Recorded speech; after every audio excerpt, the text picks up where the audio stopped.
Hello everyone and welcome to the brand new SimRacingOnline Formula 1 1967 Classic Championship. It is a brand new championship consisting of 7 rounds, and this is the first round here today at the mythical Highlands circuit, which isn't a real circuit, but it's based on kind of classic roads that you'd find in the Highlands in Scotland, and it's a very sort of classic circuit, you know, very retro, not much protection, keeping the spectators out or the cars in, you know, very, very dangerous, which is why cars don't tend to race at circuits like this anymore.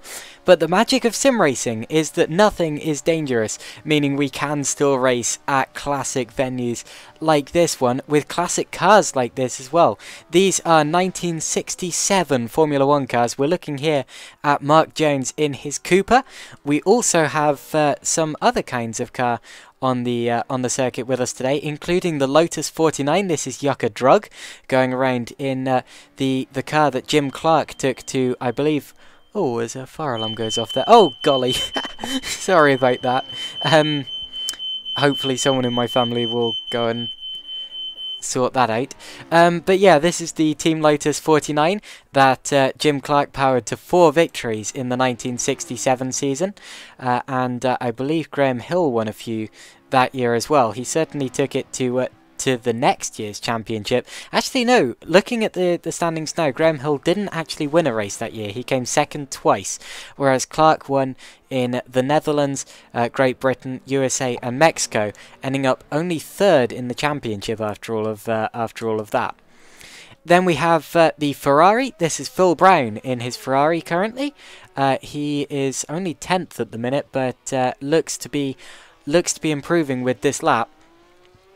And this was during Ferrari's really low period in Formula 1. They didn't have a win in 1967. In fact, their best result was 3rd place, which they achieved 4 times with Chris Amon.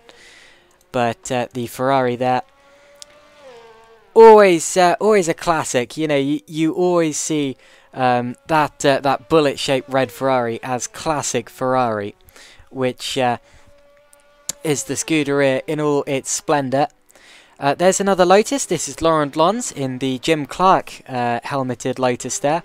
And then John van der Geest is taking out Dan Gurney's Eagle. That's the Eagle Westlake car, which was renowned for being very beautiful and very, very fast, as you can see, but also very unreliable. It didn't tend to finish many races. However, it did win one, I believe.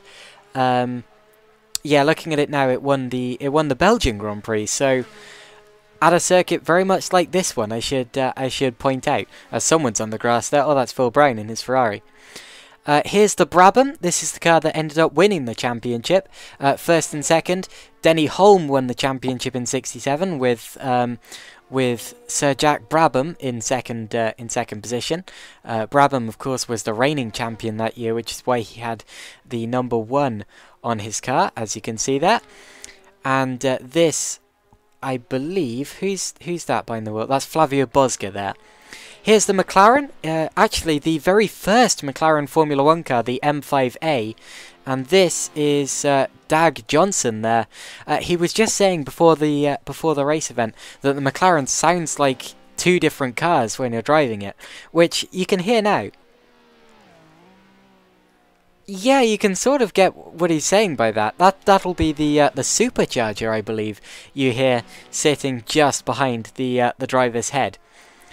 Here's Yusuf Masik, currently 4th position in the session, as we have just over half a minute to go until the checkered flag comes out and the drivers start setting their very, very final times.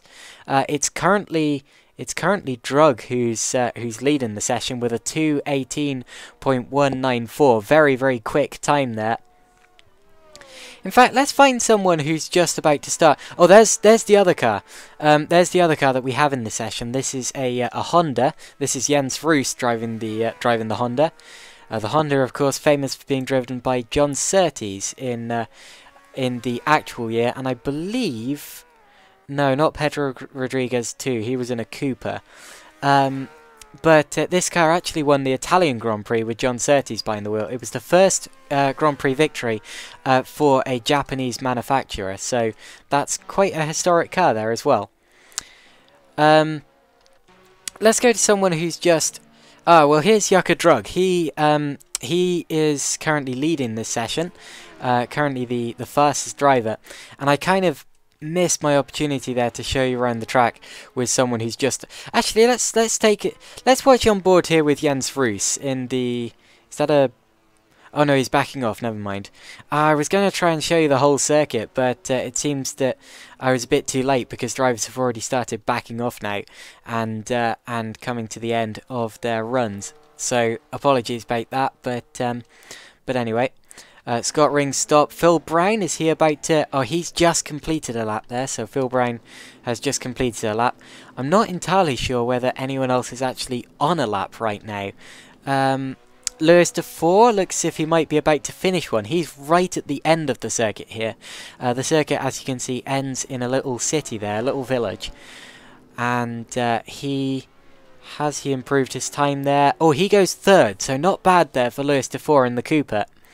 And if I go out of the, that view to show you the times so far, we have Yuka Drug currently at the top, followed by Laurent Lons. I'm not sure if either of those are still on laps. They both seem to be pushing. So actually, let's watch Laurent Lons here if I can find him, that is, and we'll see if he can go any quicker. Here he is. So this is Laurent Lons just completing his lap. Yuka Drug has indeed just improved his time. He's done a 2:18.045 there at the top of the order. So good improvement from Drug. But what can Laurent Lons do in the other Lotus as he comes out of the final corner now? This should be Jim Clark in his natural habitat, seeing as he was, of course, a Scottish farmer. But no improvement for Laurent Lons. He stays second, so it's going to be Yuka Drug who takes pole position here. It's going to be Yuka Drug in the Lotus, leading a Lotus 49-1-2 from Laurent Lons. Then Lewis DeFore, Yusuf Massett, John van der Geest, Phil Brown, Mark Jones in the... Oh, the Cooper, sorry. Bill Grucock, Dag Johnson, Alex Bonnet, Flavio Bosca, Angelo De Santos, Scott Ring, Jens Roos, Norman Bruce, Martin McClune in the BRM. Actually, I haven't shown you a BRM yet because we didn't... there weren't any... as I was scrolling through in the qualifying session there, but there is the BRM. You'll notice a distinctive wedge shape, which was a foreshadowing of the next Lotus to come out, which had a very distinctive wedge-shaped design due to its monocoque. This car here, you can see the pipes running down just outside of the cockpit. It shows you just how flimsy these cars would have been. Honestly, you can't imagine a car like this having a sidal impact with anything and the driver inside coming out unscathed. It just doesn't work. But yeah, that was the appeal of the time. It was very, very dangerous, and that's why the drivers loved it. And finally, Rob Milliken lines up 17th and rounds out the grid. So if we go back to the front of the field now, Yuka Drug is going to lead us away at the start of this race. If I can find him. Well, there he is.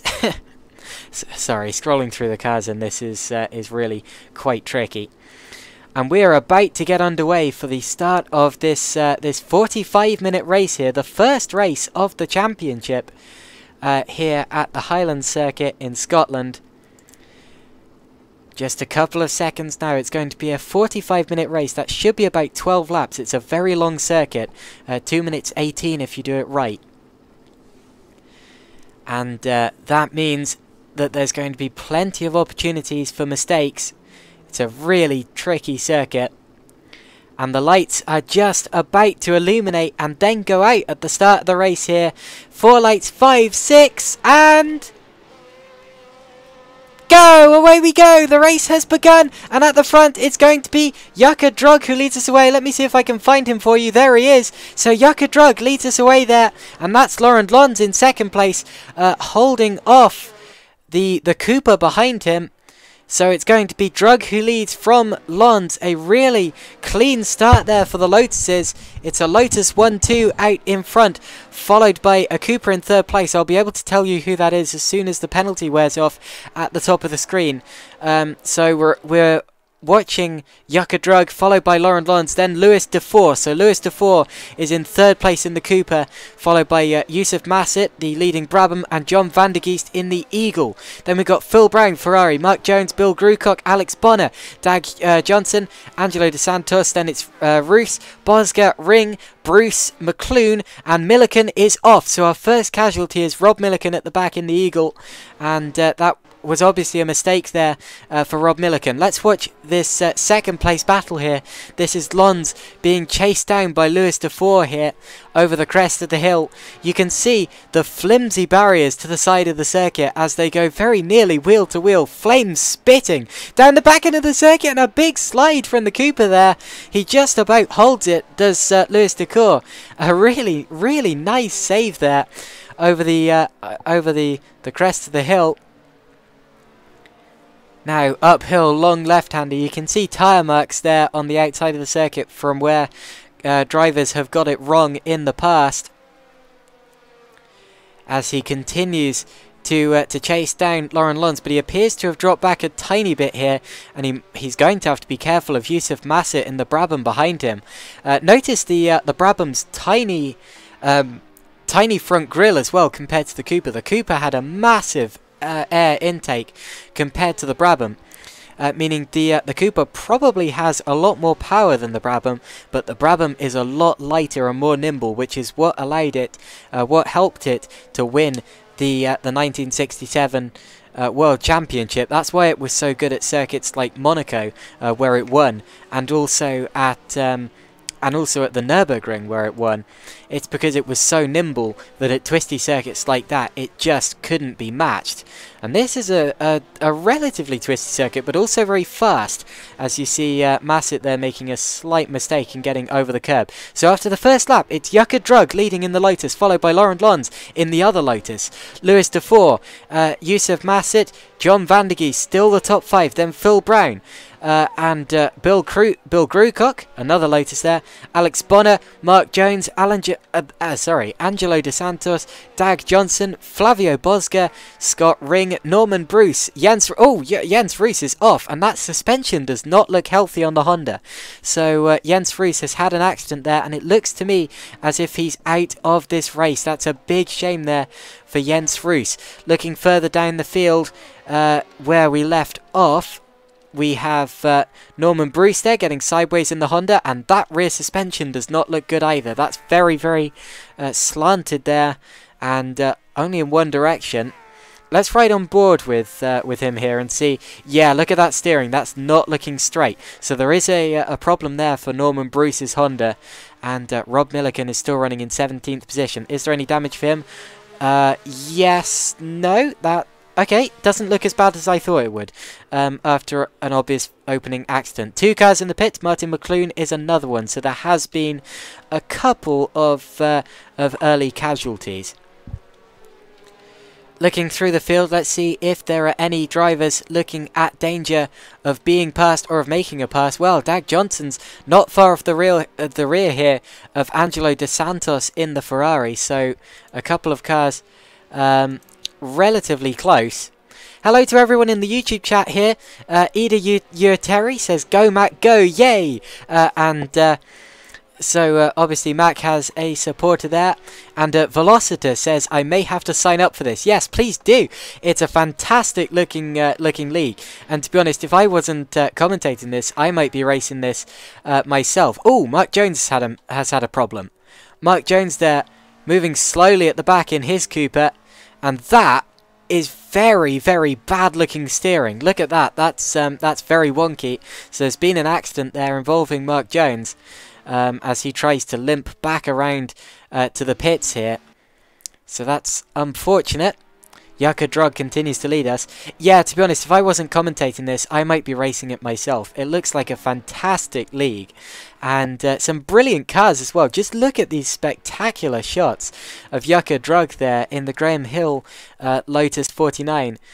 Just cresting hills, and gliding through dips, and it really does glide. I was saying to someone before the race starts, you really need to let this car glide, because it's not going to let you race it otherwise. It just wants to drift and waft, and that's the beauty of it. It's a real wedge-shaped wonder as it drifts over the top of the hill, and you'll notice it's grooved tyres as well. Of course, no slicks, meaning grip is limited. Slicks were introduced, actually, I believe, towards the end of the 67 season, or in the 68 season. 68 was the first year where aerodynamic devices, for example rear wings, were included in the sport.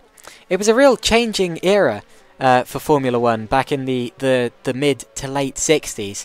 Of course, as late as 1965, I believe, they had 1.5 litre engines, so very light little cars.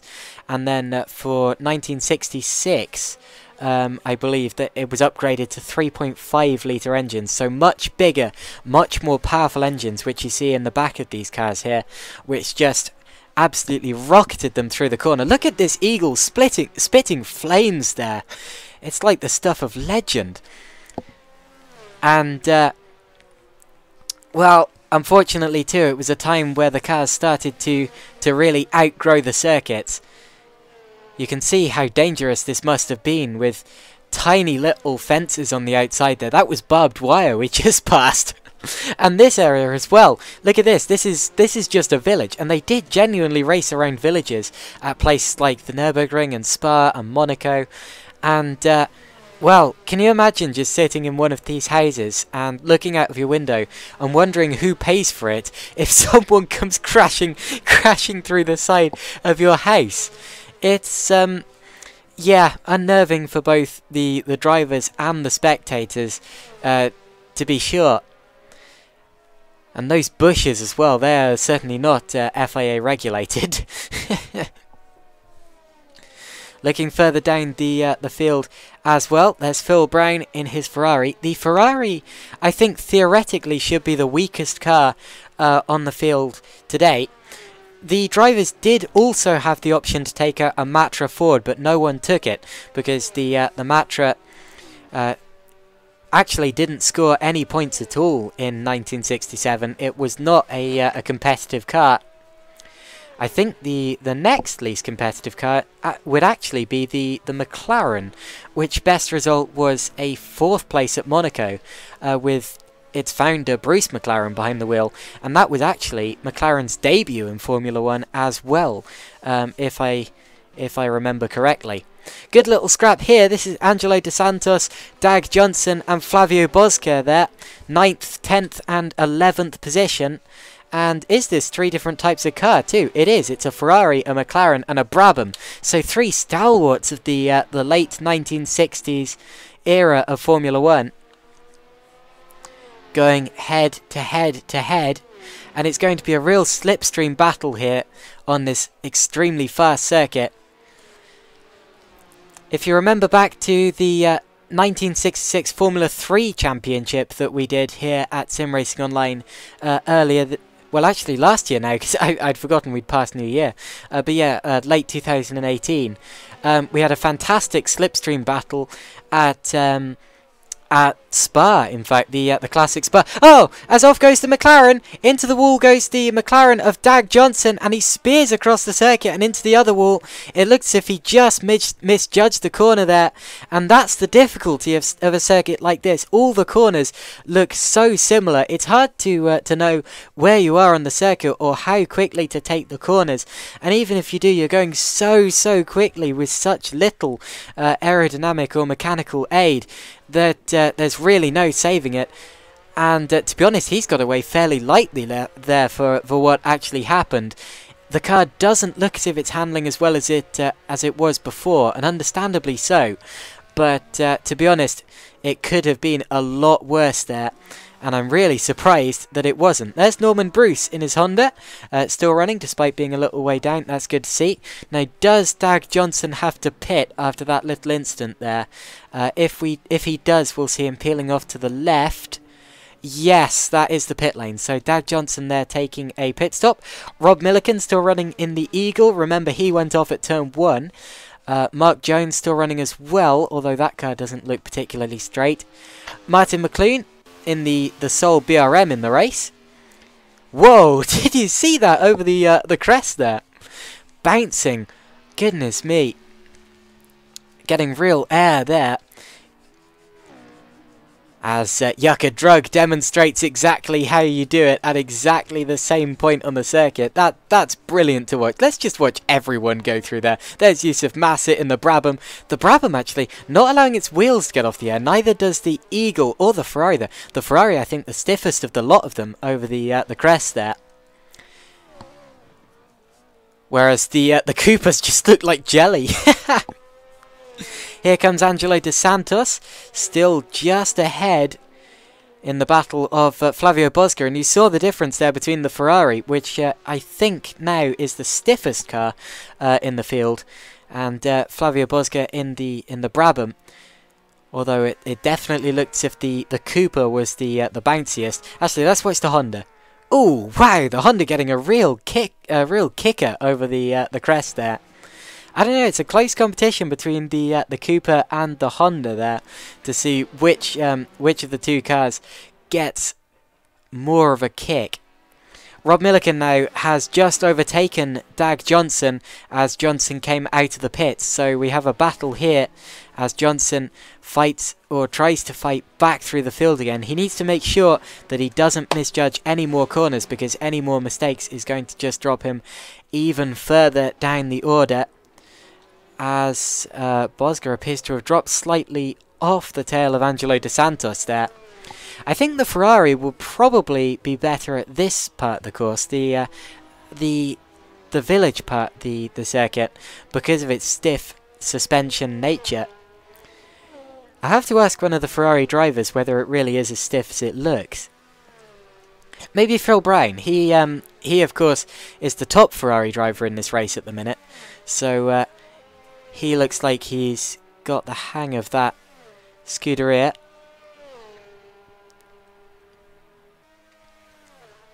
I've just realised as well, oh there we go, yeah, I just realised I had the ideal virtual racing line painted on the track by accident, so sorry about that. I've removed it now, and that should look a lot better. Andrew Williams says, I'd have been racing if I could have gotten the server.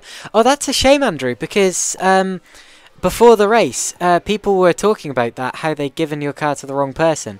And then someone said you weren't coming, so they didn't change anything. Ah, that's a shame. That's, yeah, that's a really big shame there. Sorry about that. Claire de Forkrant says, rooting for you, Lewis, who's...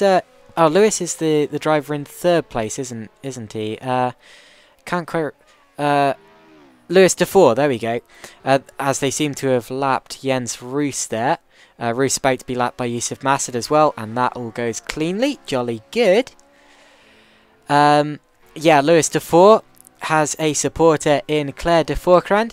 And then Velociter says, is there any space left? Well, we do have a lot of entries for the for the next round. So it looks on the site like there's no space left. However, we haven't got a full grid here today. So I believe if you sign up, you will almost definitely be allowed to race.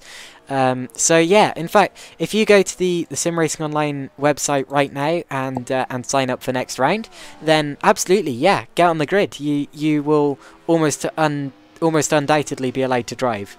Yeah, go and do it. Right, seems like we got some more lappery going on here. This is Martin McLean about to be lapped by Lewis DeFore. Hopefully this is all going to go cleanly. Of course, they had no blue flags back in the 60s, but due to this being sim racing, we do fortunately have blue flags in-game. And indeed, that all goes nice and smoothly, so jolly good. Still the two Lotus 49s leading around the course. That would become a very familiar sight in 1968, as Graham Hill went on to win the 1968 World Championship for Team Lotus. Unfortunately, Jim Clark was to die in a Formula 2 race at Hockenheim in 1968, just after winning the season opener at the South African Grand Prix. But he was then replaced, of course, by, I believe, Jochen Rindt, who would go on to be champion also in the Lotus 49 just 2 years later. Let me have a look at that. Was he replaced by Jochen Rindt? It seems. No, it seems I've come in slightly too early. Rindt was still at Brabham in 1968. In fact, it was Jackie Oliver who came in. Jackie Oliver who came into Team Lotus to take Jim Clark to fill Jim Clark's shoes, with as well Mario Andretti, Bill Brack, and Moises Solana taking guest drives every now and again. There appears to be a... Did I see a lap car just up the road, or was that... No, I don't believe that I did that. That was just Yucca Drug in the distance. The Lotus 49 looks so masterful. It's obviously the car to have here. And was arguably the fastest car as well in 1967. It won an equal number of races with the Brabham. The Brabham won 4 in the hands of Jack Brabham and Denny Holm. The Lotus won 4 in the hands of Jim Clark. The Cooper, the Honda, and the Eagle all had 1 win between them respectively. So that means no wins for the McLaren or the Ferrari. And there is a car up ahead on the right. No, again, that's Yucca Drug. I don't know what I'm looking at. Sorry. Martin McLoone there, just being lapped by Bill Grucock in the 3rd Lotus 49. Of course, it wasn't unusual back in the 60s to see 3 drivers out on track for one team. It was allowed and it was respected, and it was just something they did back then. Lotus had 3 drivers for a lot of 1968, and other teams had 3 drivers for various different rounds as well. It was more accepted to take 2 drivers out, mainly for money purposes, financial purposes, rather than for any other reason. But yeah. You certainly could enter 3 drivers to 1 race.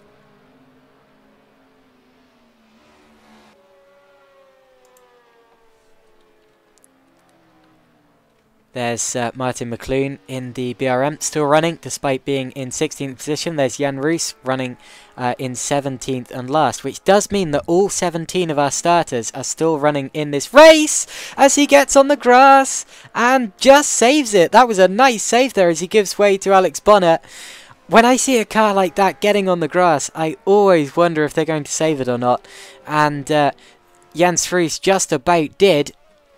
Jens Roos, a regular with us, of course, at SimRacingOnline, currently running 2nd, I believe, in the BTCC Championship that we also run on R-Factor 2.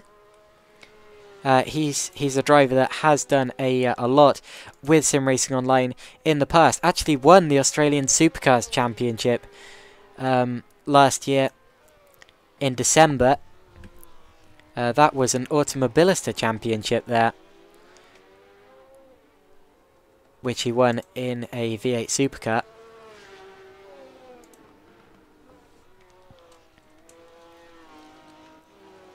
Flavio Bosca there in 10th position, also a SimRacingOnline regular. Scott Ring in 11th place. Actually a name I don't recognise, so I don't know if Scott Ring's done anything with us before. He certainly hasn't in any races that I've spectated. But good to see a new face on the grid nonetheless. The Honda spits flames as it changes gear there. And as it downshifts too. They were real fire-breathing monsters back in the 60s. Scattering leaves as they went. And listen to those sounds as well. Whoa! Mark Jones has had a spin. And he was running in 15th position. Looks as if he's just lost the place, or just lost a place to Rob Milliken. That was a big spin there for Mark Jones. And is there any damage to... Oh, this is Rob Milliken. Is there any damage to his car? That looks more or less straight. Whoa, big slide as he goes through over the cobbles. You very rarely see that, don't you? Formula 1 cars racing on cobblestone. But you saw it in the 60s, and you're seeing it here. Lotus, Cooper, Brabham, Eagle, Ferrari, Lotus, Cooper, BRM. Except that BRM is, of course, a lap down, as is that Honda. Still the closest battle appears to be Angelo De Santos versus Flavio Bosca, as it has been for the majority of the race. Although these two not really getting any closer.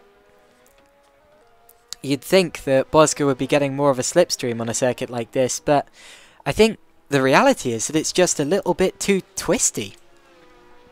Because although it's fast, it's also very, very technical, very tight. I don't know if tight's quite the right word for it, but it, you know, the corners are long, sweeping, and that's not good for slipstream because you need to be tucked right up behind the car that you're chasing.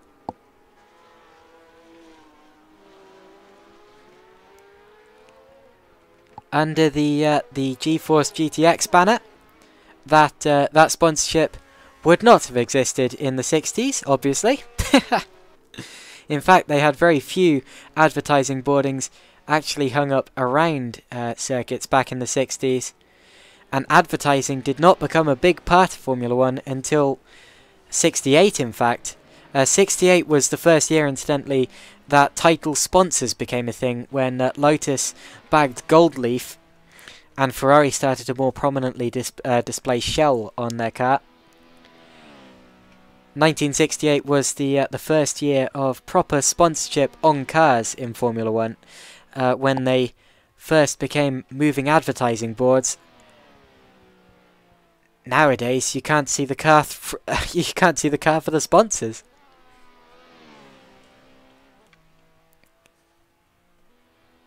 It's really relaxing watching cars just ducking and diving around a circuit like this. Of course, because it is effectively a street circuit, because it takes place on public roads, it reflects the topography of the terrain as it had to do. And it meant that there was absolutely no such thing as a flat circuit back in those days. And here you can see that especially. Just look at this as he goes up the hill. It's almost like a Rouge. Mark Jones just on the tail of Rob Milliken, hoping to regain that place. I believe he dropped past him. Dropped back behind him last lap due to that spin he had, that really, really large and violent spin.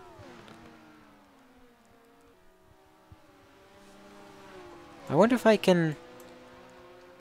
I was going to ask whether I could maybe enlarge the timing screen, but I don't believe I can. Maybe that's something to figure out between broadcasts. Yeah.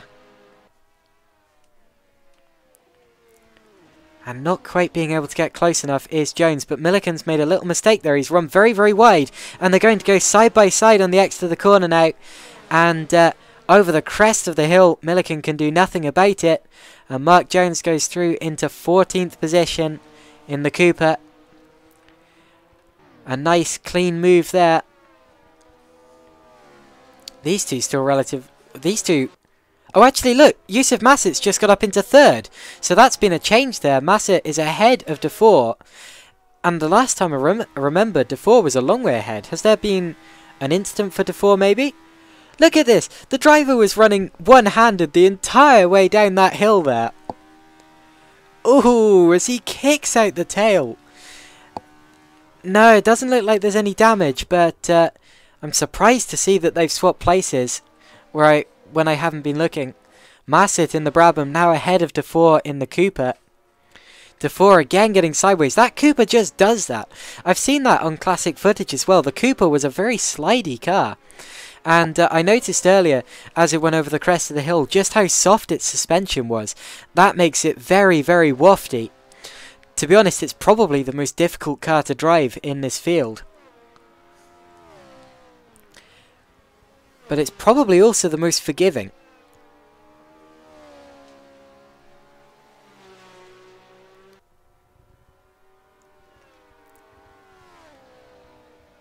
You hear the engine tones as they shoot past you.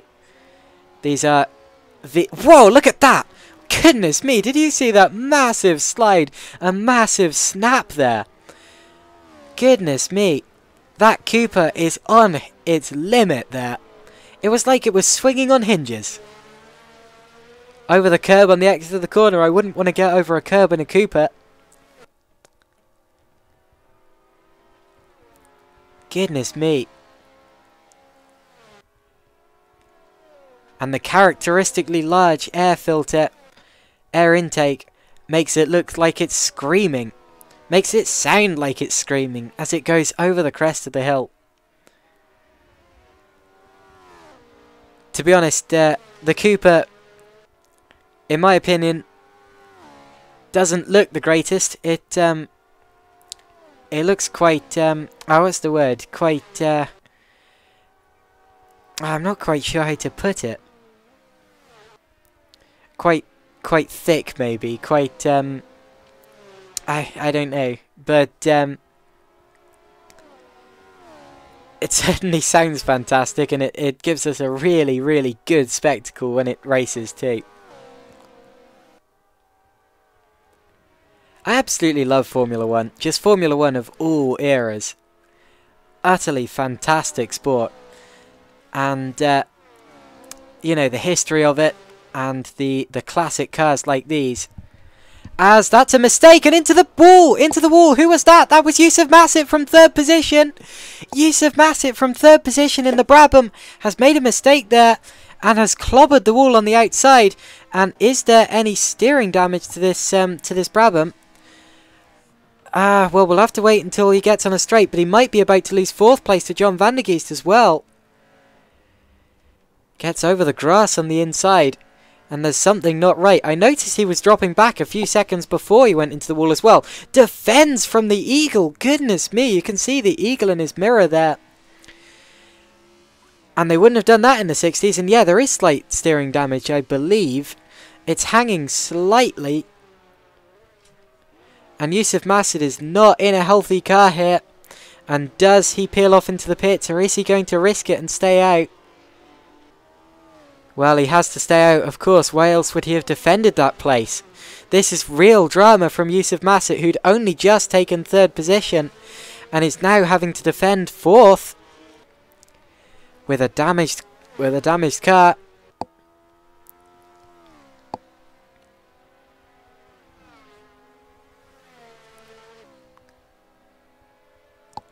It must have been fantastic to have been alive in the 60s and to have been able to actually see these cars running. Very, very scary. Unfortunately, the chances were that if you went off in those days, you were going to be very seriously injured or killed. And it happened from time to time. In fact, I believe that, I think Lorenzo Bandini died in 67. Yeah. Yeah, in fact, yeah, Lorenzo Bandini did die in 1967 in a Ferrari at the Monaco Grand Prix after clipping a hay bale, rather.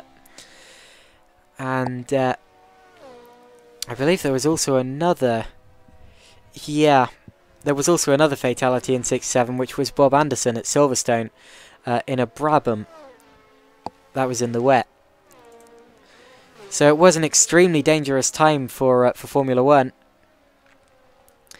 Because these cars, as you can see them, they're cigarette-shaped, meaning there's pretty much nothing around the drivers in terms of padding or in terms of crash structures. There was no such thing as a safety cell.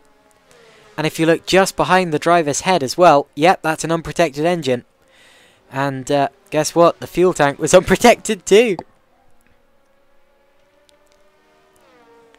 And with all that flame there that it's kicking out the rear of the car, it's no wonder that the cars tended to burst into flames, sometimes without even having an accident. Look at the driver's head too. That's not really a helmet, is it? They're just wearing a piece of metal strapped around their head. It's not really going to protect them in the event of an incident, especially if they get flying debris from the front, because all they have to protect them from the front is goggles.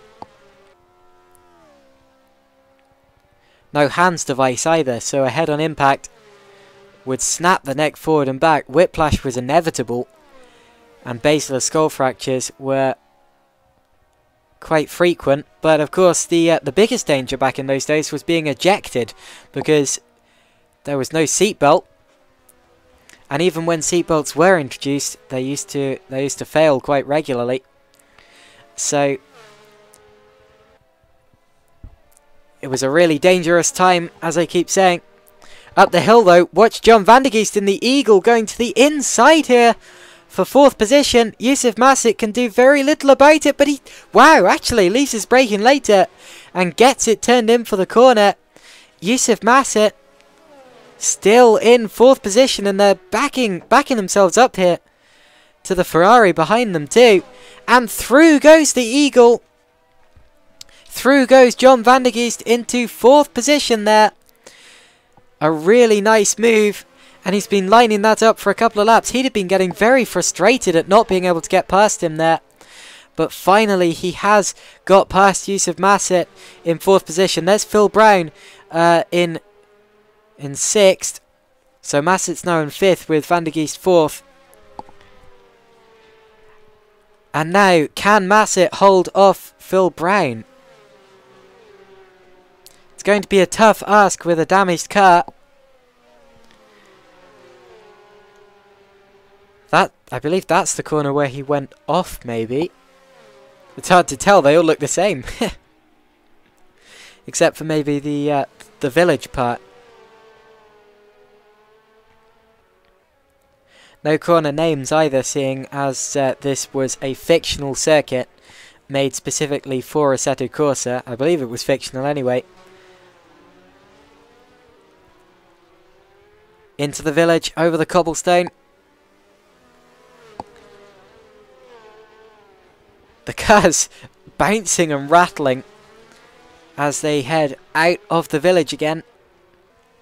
Past the Marshal. Phil Brown appears to have dropped back a little bit at this point in the race, as the Eagle gets slightly sideways, and that might allow Massett a chance to get back at him here. John van der Geest in trouble as they head up the hill, having to defend. And it's always a very hair-raising situation when you get drivers defending in cars with wheels that stick out like this. Because if they tangle, if they connect, there's no saving them. You're just going to go straight off and into one of those bushes or those signposts or those lampposts. And comfort is not the word that would come to mind.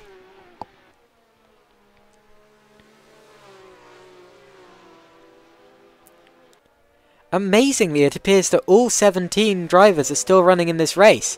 And I don't want to curse anyone, but that is pretty impressive for these cars and this circuit. I was saying to my mum before this race started that I'd be surprised if 10 drivers finish. Oh, contact! I might have just cursed people. There was contact, and more contact with Phil Brown as well. As I believe Massett got into the back of van der Geest over the through the corner. And then they both went off into the barrier. Phil Brown couldn't do much to avoid them either. Let's ride on board with the cars, see if there's any damage. Well, we know that Massett had slight damage already, and it doesn't appear to have been made any worse. Bill Grucock appears to have got through, has it? Oh no, I've just... never mind, I've yoinked the camera in the wrong direction. John Van der Geest, let's ride on board with him.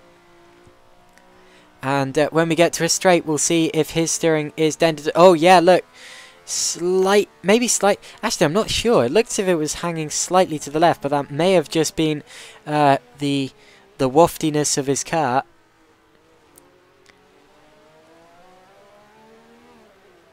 What about the Ferrari as we head out onto the start-finish straight here? That all looks pretty standard.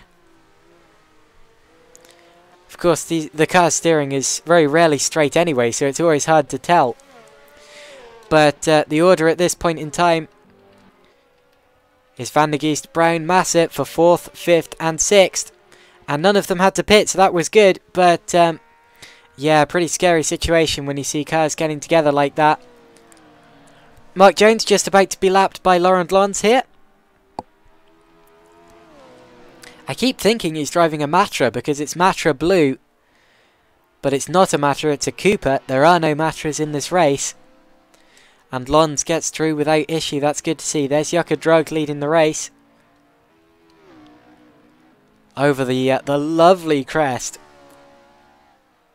I adore that crest. Look at that. There's Norman Bruce in... Oh, is that a slightly second-hand Honda? I'm not sure if the rear camber is supposed to look like that. Not entirely sure. Rob Milliken in the Eagle. Oh, look at that. It's lovely to see the wheels and the suspension and the car working independently over there. Absolutely lovely. Lewis DeFore has been running quite a quiet race recently, ever since he got back past Massett when Massett had his off. Van der Geest, Brown and Massett still running 4th, 5th and 6th despite their excursion.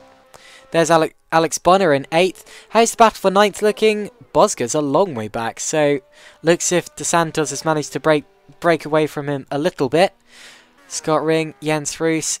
Oh, Marty McClune is off.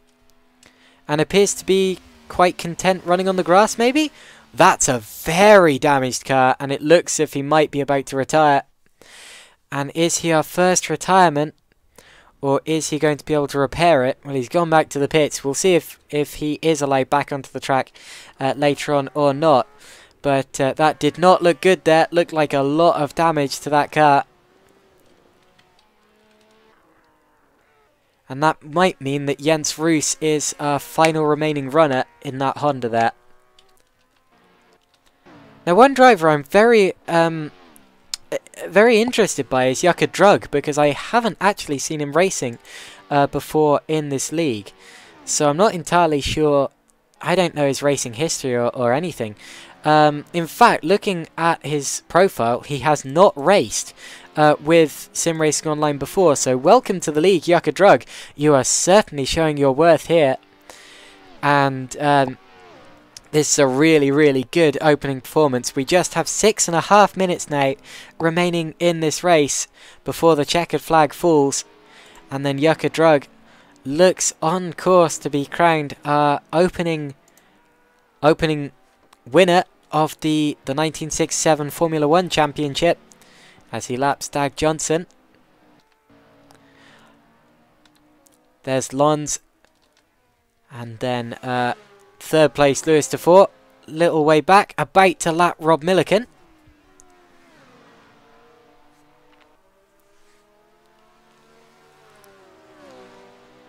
But the two latest 49s at the front have been absolutely dominant. And you have to wonder how much of that is the cars and how much of that is the driver.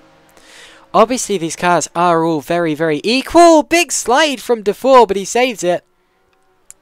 Obviously these cars are very, very equal because aside from the leaders, there aren't any clear front runners.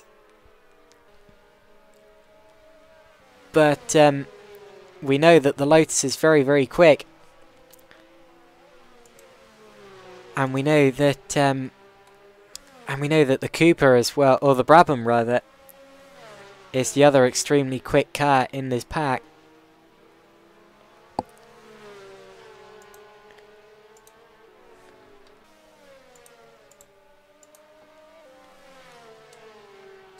Now, who are we watching here? That's John van der Geest, followed by Phil Brown. The battle for 4th.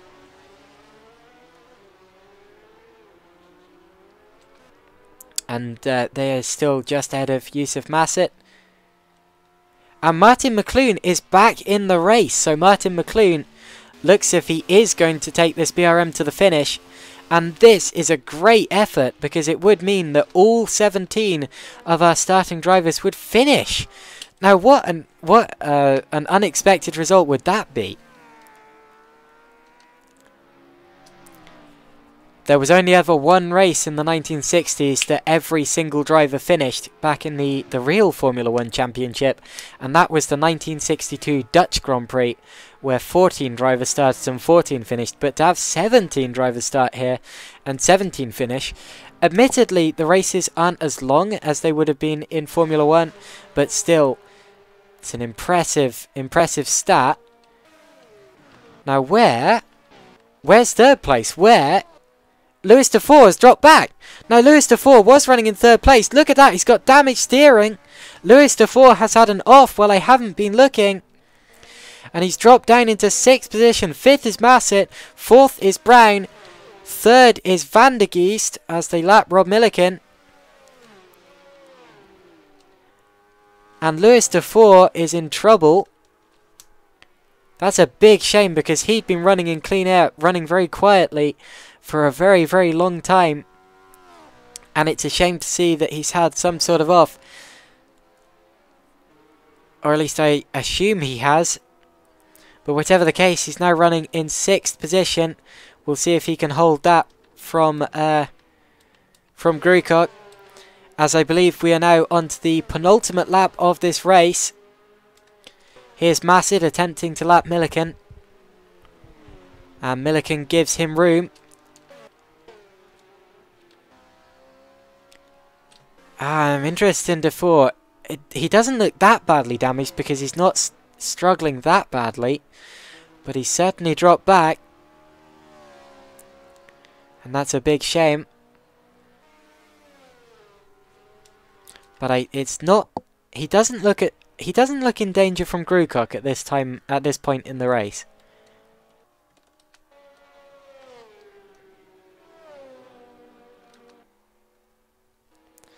Great to see the BRM of Martin McLoone still on the road here. How did BRM do in 1967? Let me check that. They were 6th in the Constructors' Championship.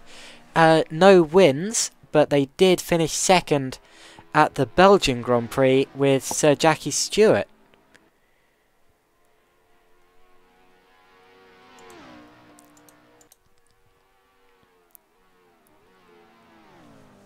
We are indeed on the penultimate lap of the race. Just one to go after this one.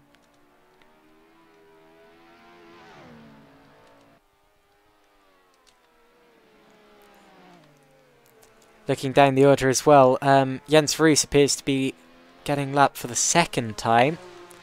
As John van der Geest is only just ahead of Phil Brown here, so this battle has really closed up as Phil Brown is launching an attack and launching a charge rather in the late stages of this race. This is for the final podium position here. The final podium position in 3rd place, and he's going wide. John van der Geest is going wide in the Eagle. And they're almost side by side as they go over the crest, but Van der Geest still has the advantage by a nose. Chris Amon is written on the side of that Ferrari there. Amon is known as being the driver who always seemed to finish on the podium but never won. Known as being one of the best drivers, if not the best driver, never to win a Formula 1 race. I would argue that that was Nick Heidfeld, but just my personal opinion.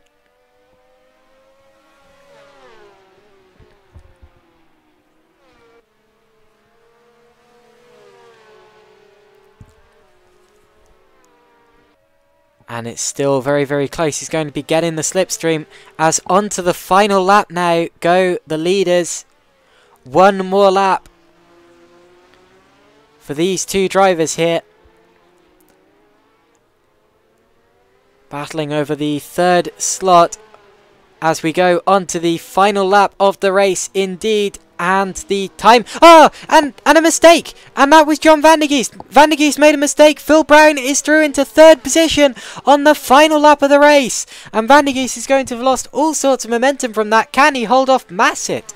That's going to be interesting towards the end of the race, but there was a mistake indeed from Van der Geest. He ran wide there, going through the first corner on the final lap, and he's going to be kicking himself for that, because he had a view at that bronze trophy and wasn't able to capitalise on it. Oh, as Jens Roos crashes out. Jens Roos in 16th place. And has he kept the engine running? He has, but that's a very damaged car. Oh, that's bad.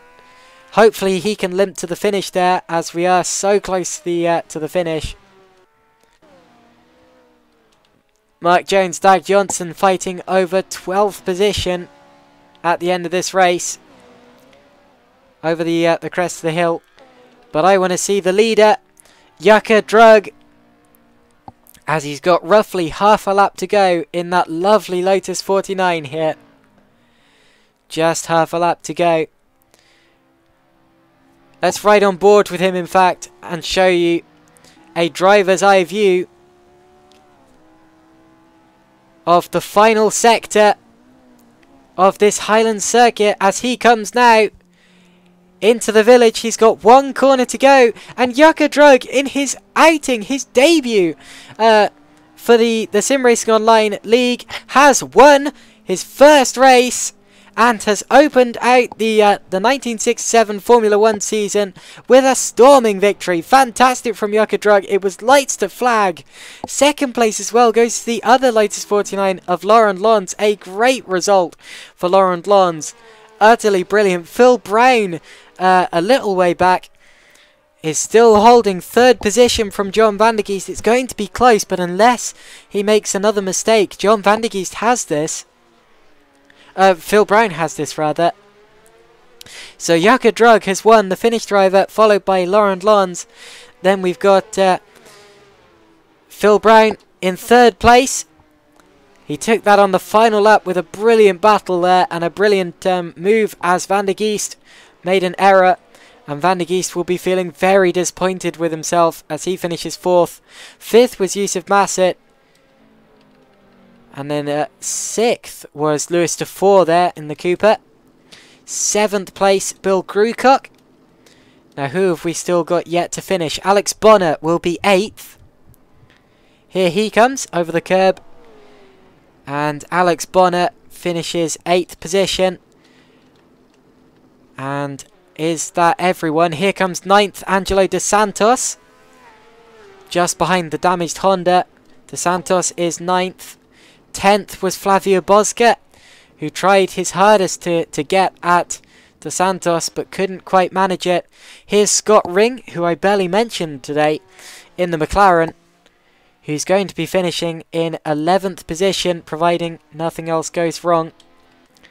In fact, he'll be finishing 11th anyway, seeing as 12th is already finished.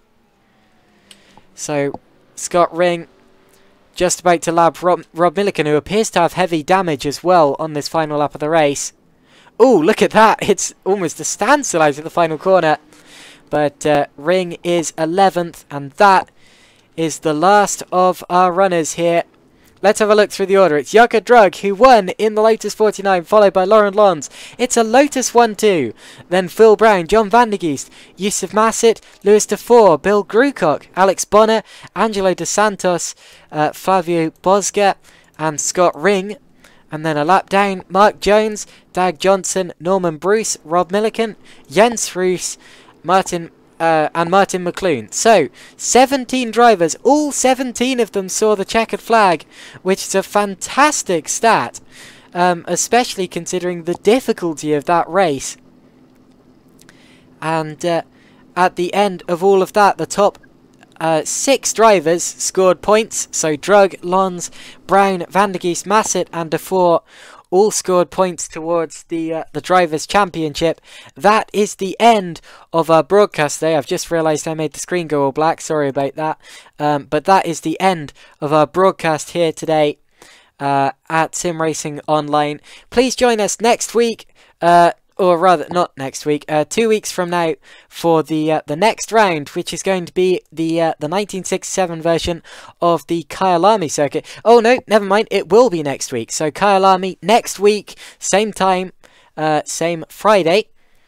And that's going to be one worth tuning in for. Will the Lotuses keep their 1-2 in the championship, or will someone else get between them? We'll see in just a week's time. Thank you for tuning in, and we will see you then. Goodbye.